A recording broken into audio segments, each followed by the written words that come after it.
All right, good morning. So yesterday turned out as anticipated. Was more or less a resting day with some short-term blips to the downside and to the upside, and looks like we're starting today with some more of the same. And we got the hourly charts having somewhat turned down. Well, here's a kind of a different situation, and you can see how it pulled back here. These are the lines from yesterday, our support lines. Over there to the left, some consolidation, and over here, these overlapping candle bodies, which will be a small, well, not a smaller, it'll be a base in a smaller time frame. It's how you recognize in a higher time frame uh, what you should see in a smaller time frame. So as I look at this time frame, I know that that is where buyers should show up. And you can see, as it did and the way it came down, an hourly bar, big one, another big one, and then, you know, big range bar coming down to that support, buyers are likely to show up there. And they did. And now you can see on the 15-minute here, we have our reference point of price resistance, minor resistance. So, interesting concept here, um, from MTS that this reference point has already been used. That doesn't mean we don't recognize it as minor support, but over the many years that I've been doing this and looking at situations possibly like this one, where this might just keep going higher. So as I look at that and say, well, here's minor, here's major, here's the high prior to the lower low, and the way it accelerated created a void. It's supposed to stop here if it's really weak. Maybe it becomes an M top and goes back down here. But in reality, as far as actual real price resistance, because this went up and slammed right back down through it, there's really nothing there. Other than, if you cross beyond what's directly to the left. And as you can see here, it's just consolidating. And the way this went down, as you can see on the 5-minute, there's just nothing really there. So it brings in the idea, a concept of creating resistance where there is none. So the subjective reference point is used because everyone else is using it and looking at it as being such. They'll be confused if this continues to go up as to how does that possibly went through it. So what we do is look to see if this actually can create resistance. And now that we have a pivot high, right, a bar with 3 lower highs to the left and right, it has created resistance. Real resistance, right? What's right here, not over here. So now we can see if it actually becomes an M top. Sometimes it makes a higher high, and we like that even better because then sets up a failure or a shock. So it's in the area where this could turn back down, and if it does, right, it's Wednesday, SPX credit spreads, we should be able to get relatively close.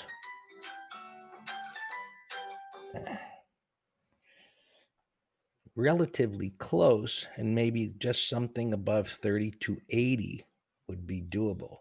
Well, 3300 would be even better. Sure, trader, McGraw, up there, getting that far away. But what I'm thinking, if this actually does top out here and go back down toward this 3228, and we're looking at the futures here, so I do need to look at SPX. But the idea, if it does go back down there, um, getting that far away should be safe today. Let's look at SPX here. And again, this doesn't update pre-market, but yeah, going down to 3250, retesting that 3300 should be safe. 30, I like that. I haven't looked at the premiums yet, but big round number up above this area. Got to get through 30, no premium. All right, so no gift there. So maybe we have to go 3290. I don't know. You'll look. And so on the downside, I'd like to get as close to 3200 as possible. And that's where the big support is. So below 32.20, 32.90. Yeah. Okay. So 32.90, whatever strike above that you feel comfortable with. And well, we'll see what's at 3,200. But if we have to go 32.10, it's probably going to be okay. All right, let's take a look at the other markets. And up here, so a similar pattern. Retesting here, support, resistance, big different, a little bit different, a couple of pivot highs up here. In other words, we got a trading range going on, chop. And so just made sense for things to back off yesterday. Really wasn't terrible. A little bit of selling, intraday looked like, big move, I guess it was in intraday. But now, factory work, we want to see any corrective price action stay in the upper half of the wide range bar. The question of this possibly becoming an M top, sure, you got to think it. So far, the price action is okay in the upper half. Red day, this day just starting.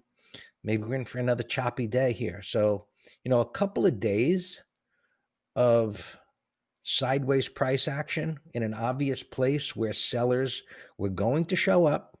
Look at the wide range bar, right? Momentum move in a smaller time frame, price void, nothing below. And so here it came down. The minor support point, there's nothing directly to the left, but we use that. And, it created support.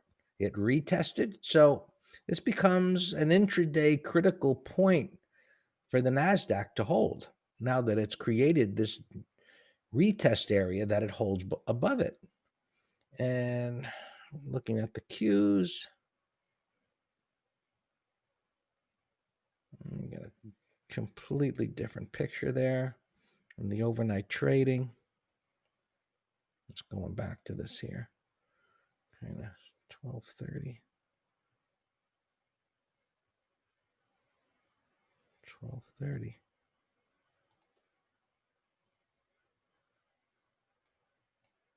Okay, that must be it.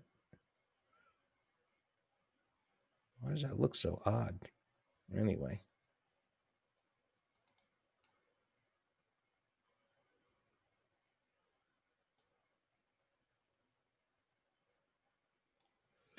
All right, so for the Qs, we want to see it ideally staying above 260, 250. Since the futures are retesting this area there and buyers are showing up. If not, well, that's going to open up the door to coming down here. We'll see how it plays out. Again, from the bullish point of view, we'd like to see it stay in this area. And Dow, just chopping around here. Tried to go up yesterday, topping tail, inside day here. Kind of you call that the frog in a blender pattern, just chopping back and forth. You got to be nimble. You're trading this intraday. Anyway, dip down. It's up here, not getting all the way up to. Let's just kind of pick that there. Our reference point. Price resistance, same chopping around. We'll see what happens at the open. And the Russell was right there. I think it was going to take off yesterday, and nope, everything just stalled. So inside day so far, obviously the beginning of the day.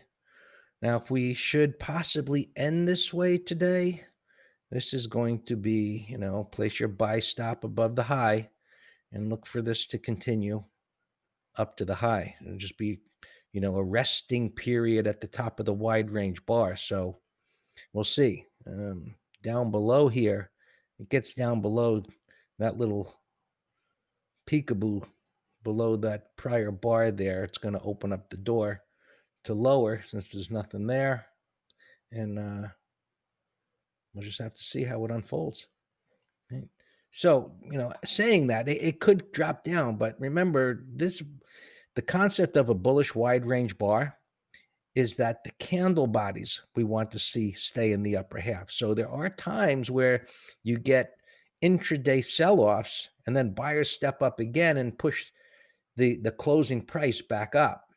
So again, just throwing out different patterns. We don't know what's going to happen today. If we were to get a bottoming tail bar, where this did poke lower and then close back up in here, I'd like that even more since we'd have that intraday shakeout. And again, it'd be the same thing with a more confident bias that taking out these highs would result in a move back up to here. Bonds just holding up really well here, which means interest rates are staying low. No one expects them to go up, not go up in any significant manner. So just take a look at them. Here's the 10-year. And you can see it's right down here and a little bit lower. So now again, way down here, nobody wants the money. Go refinance if you need to. Oil poked yesterday. Remember yesterday morning, it looked really good. Now it backed off a little bit.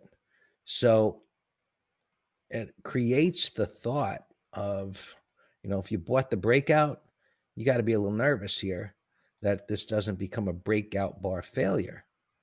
You had this long resting period. So when I see a pattern like this, and on the breakout, you get a tail on the top, that top tail like that, something may be wrong.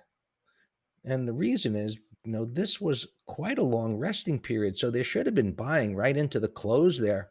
And you don't want to see a tail on the top. Why sellers aggressively coming in, or somewhat aggressively coming in, after a period of consolidation?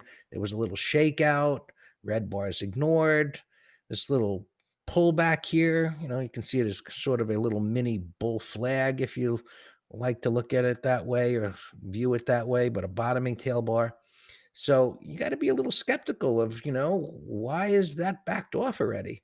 So, a little uncertainty, but so far just an inside day. If it closes like this and tomorrow it's moving lower, that might be a problem for equities. I don't know. These ETFs look fantastic. If you look at the oil ETFs, OIH and XES and so on, they look really good. So nice little bottoming pattern there, downside shakeout, wide range bar yesterday. Looks great, like it should be able to continue to go higher. Gold just marching ahead, a little profit taking, and it's clearing that resistance area. Looking at the monthly, so we can push that up. So, the initial resistance area. So, that high up there is probably going to come into play. The typical pattern that would play out is it pushes above that high and pegs 2,000 or so and then starts to back off. So, this had a lot of chop. It's backing off here already. Topping tail within a trend like this obviously has to be respected, but it really should not follow through very much. And silver is spiking there. That was the underperformer for a while, and now it's spiking up. But still, you can see the resistance area up in here. $25. Probably going to rest for a while, but still has room to go. We'll see how it reacts, gold and silver, to their respective resistance areas. And so they both look good. And what did our transports do yesterday? Not bad. Inside day of a red bar. So I think UAL was down a bit. someone posted in the room some news about that. Anyway,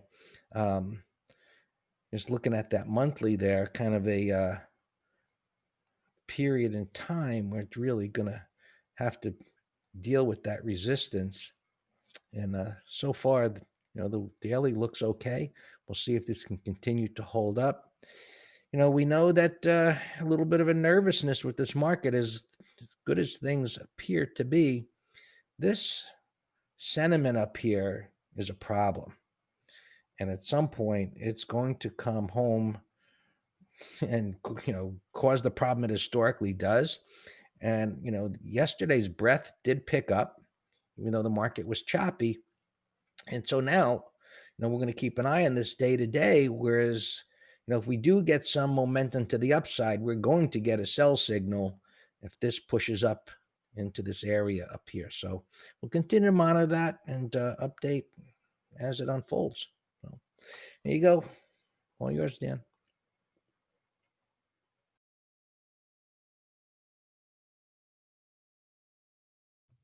All right, good morning. It's just updating IAG here. Yeah, we nailed these gold and silver stocks very nicely.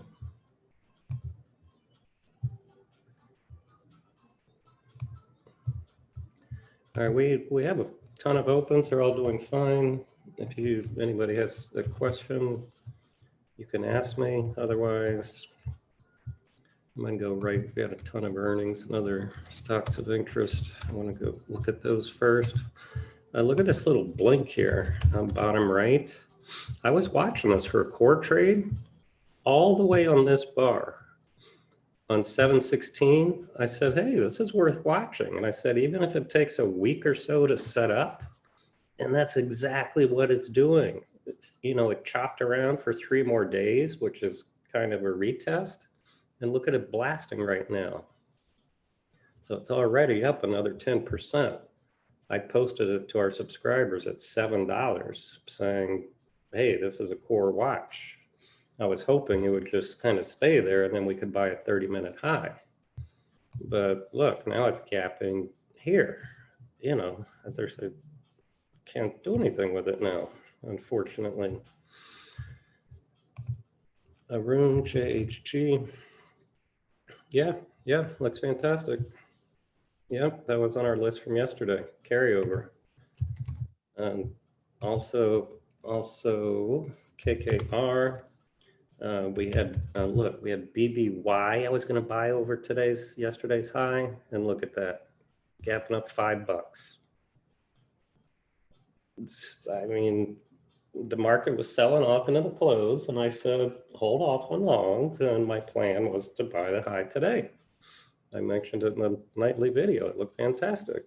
So we can't kick ourselves, and but that was one of our watch items. EVSI earnings, I think, no pattern. SNDE blasting up here. This looks like either a penny stock toy, pump and dumper, something or other, but maybe they're press release people are pumping it today to sell into. I mean, that's a sign of pumping and dumping when they're very, very short-lived spikes. So I'm just deleting you. Foxtrot Echo has some pain yesterday. Now it has more pain. I don't see anything to do with it though. Spot, Greg's dog, negated this ugly red bar, made a new high, gapping up. That's a definite put spread watch. I have it here in the upper right. This APO right here was another leftover one. That looks fantastic, APO.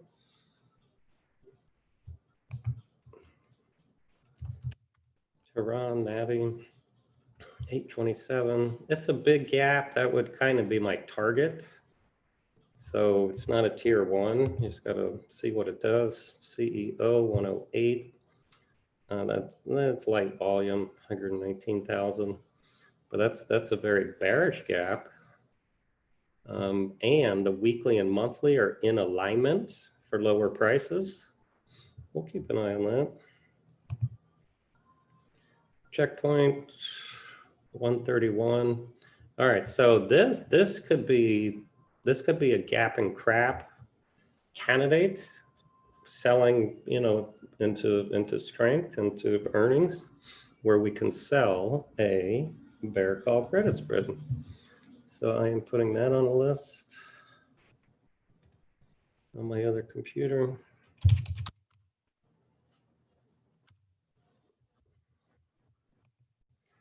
Texan was up pre-market, now it's flat. That's not a good sign. No pattern, we'll come back to you. Same with Teradyne, look. There was a lot of selling pre-market right there.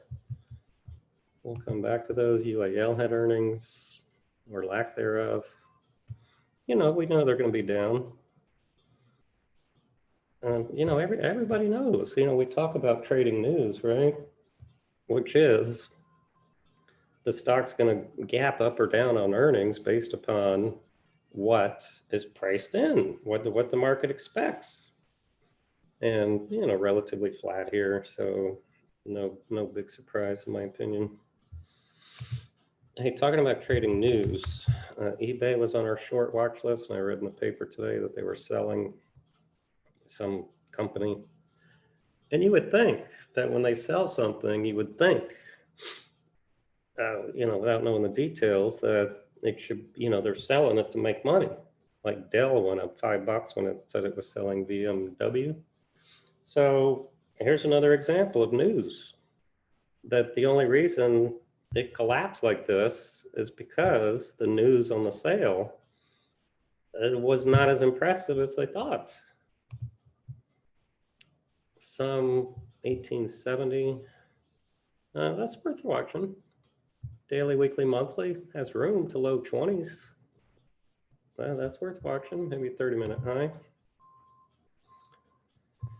CNI, I can't tell where you're gapping, but you're extended. These are all earnings, air. Nice gap, but not a great price void. We'll come back to you. That could be maybe a put spread. This is extended, although bullish weekly and monthly. ISRG, no pattern. It's actually down a little bit. Today's Wednesday, so we could sell, you know, Friday, 30-minute low, just because it's extended. It's a strong stock, daily, weekly, monthly. But it had earnings, and if it takes out a 30-minute low, it's a possible call spread candidate. WRB, extended, no pattern. Interactive broker down $49. Bearish gap, that's a call spread candidate. Ameritrade had earnings, no pattern. Navi 822, bullish gap, but need a pullback. Or that was around, I think Tehran asked me about.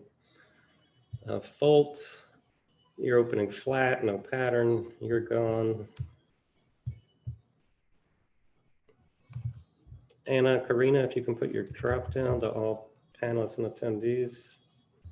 JPM long, it is a little bull flag on the daily, but it's very sloppy and the market is iffy. So I would say it's a watch, but it's surely nothing that I would aggressively get into in this morning.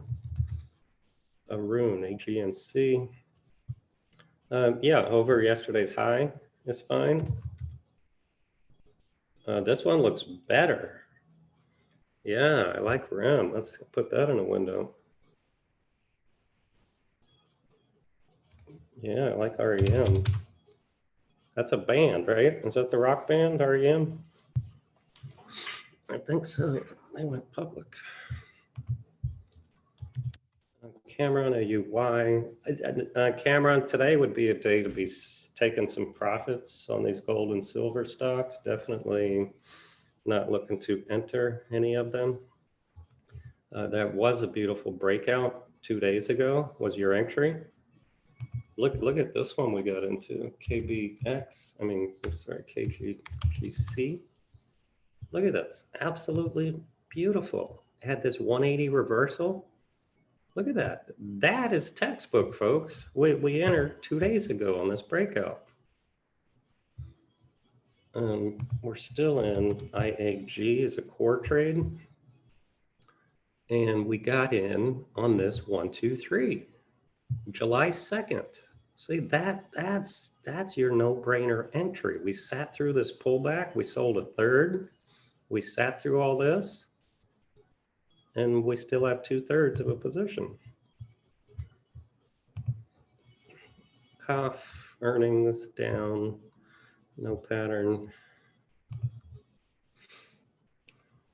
USM, USNA, no pattern, you're gone. Ollie North, put spread candidate, McGraw. Beautiful put spread candidate.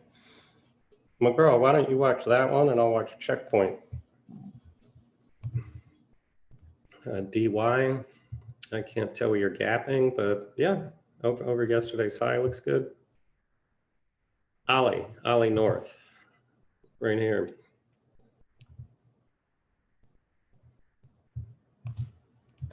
Well, Khalid, what makes it core long to us is the bigger time frames having a huge price void. Look at this monthly. The stock was, you know, it had reverse splits. It was $4,000. So look at this monthly. My target would be 15 bucks. Got it? Got it. You know, and 15 bucks from 3,500 is not a lot, but that's the answer. That's always the answer. We do cores when we have a huge price void.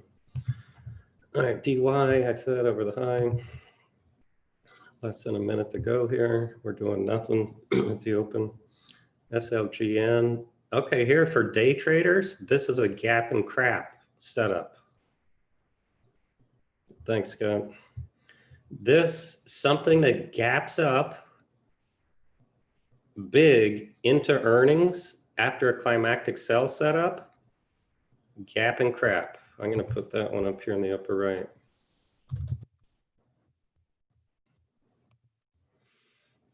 CL. It's a gap. I see one. We'll come back to it.